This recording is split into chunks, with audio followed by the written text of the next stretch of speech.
মহারাজকে অনুরোধ জানাচ্ছি, মহারাজ আজকে কেন আপনি এই এই ভগবত গীতা বা মহাভারত সম্বন্ধে শোনাতে চাইছেন আমাদের? দুটো জিনিস, একটা হচ্ছে শীতের দিনে গা গরম হবে, হ্যাঁ, যুদ্ধের কথা শুনে। যুদ্ধের গরম। আর আপনার কিছু করতে হবে না, শুধু বিছানায় লেপ কম্বল দিয়ে বসে শুনলেই হবে। হ্যাঁ, দেখবেন এই আলোচনা শুনতে শুনতে আপনার শরীর থেকে কম্বল ছেড়ে দিতে হবে, ঘাম আসবেই। হ্যাঁ, এটা একটা বিষয়। আরেকটা হচ্ছে অমৃত। গীতা মাহাতে বলা হয়েছে ভারত অমৃত সর্বস্বম বিষ্ণু ভক্তাদ বিনিশ্রুতম গীতা গঙ্গোদকং পিত্বা পুনর্জন্ম ন বিদ্যতে। মহাভারতের অ্যাকচুয়ালি অমৃত রস, ভারত অমৃত সর্বস্ব। এটা আরেকটা বলা যায় যে আগেকার দিনে যখন ম্যালেরিয়া হতো না, কুইনাইন খেতে দেওয়া হতো। কুইনাইনটা খুব তিতো, তাই কেউ খেতে চাইতো না। সেই জন্য এখন কি করে দেওয়া হয়েছে, সুগার কোটেড। Sugar coated. খেলে মিষ্টি লাগবে, কিন্তু মিষ্টিটা সরে গেলেই তিতো আসবে। সেরকম গীতা এমনি লোকে পড়তে চায় না। গীতা পড়লে বলে, কেউ বলেছেন গীতা গীতা গীতা 10 বার উচ্চারণ করলে ত্যাগ, আমরা ত্যাগ করতে, কেউ ত্যাগ করতে চায় না।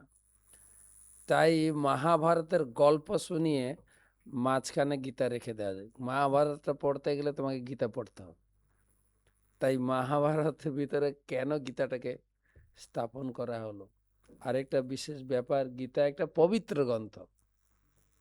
সবাই জানে, গীতার কথা শুনলেই নিজেকে পবিত্র মনে করে। লোকে প্রশ্ন করে যে আমি হাত পা ধুয়ে ধুতি পরে আচমন করে গীতা পড়বো, আমি কি যখন সখন গীতা পড়তে পারি? লোকে এমনি স্বাভাবিক জানেই গীতা মানে একটা পবিত্র গ্রন্থ, পবিত্র হয়ে পড়তে হয়।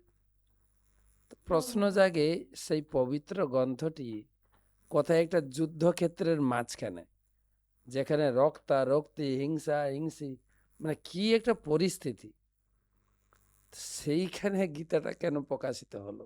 ভগবানের এর পিছনে কি যুক্তি ছিল, বা তিনি সমাজকে কি মেসেজ দিতে চাইছিলেন? মানে কি গীতা পড়তে গেলে আগে ঝগড়াঝাটি করতে হবে, নাকি গীতা পড়লে ঝগড়াঝাটি বাঁধবে, না ঝগড়াঝাটি যেখানে গীতা পড়লে সমাধান হবে? কি রহস্য, এটা একটু জানার দরকার। আমাদের পণ্ডিত ব্যক্তিগণ তাদের স্মৃতি রোমন্থন করে জ্ঞান গর্ভের সার বস্তু তুলে ধরবেন। এই রহস্যটাকে মিলছে কোথায়? গীতা, ভগবান বলছেন শান্তির বার্তা।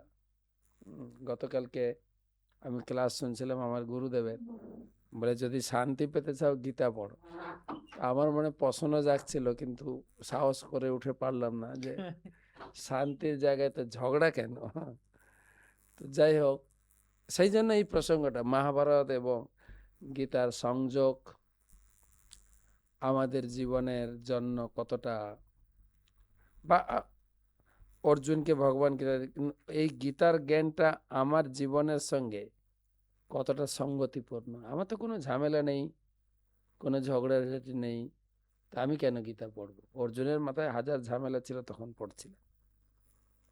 তো এইসব বিভিন্ন বিষয় একটু খোলসা করা দরকার সবার সামনে। আমাদের বিদগ্ধ পণ্ডিত মশাই আছেন, মহাভারত গীতার উপরে অনেক ডিগ্রি এবং তিনি শিক্ষকতা করছেন। এই গীতা ভাগবতমকে মন্থন করে অনেক সরল আকারে অনেক ছোট ছোট বই তিনি উপহার দিয়েছেন সমাজের প্রতি। তো আজকে আমার মনের প্রশ্ন না, আমাদের সকলের স্টুডিওর যারা দর্শনার্থী বা শ্রবণকারী টক শোয়ের শ্রোতা রয়েছেন, তাদের পক্ষ থেকে আমি প্রশ্ন ছুটছি, এই গীতা এবং মহাভারতের সংযোগ। তো ধন্যবাদ। বাহ! গীতা এবং মহাভারতের সংযোগ কি? মহারাজ সার বাক্য আমাদের বলে দিলেন।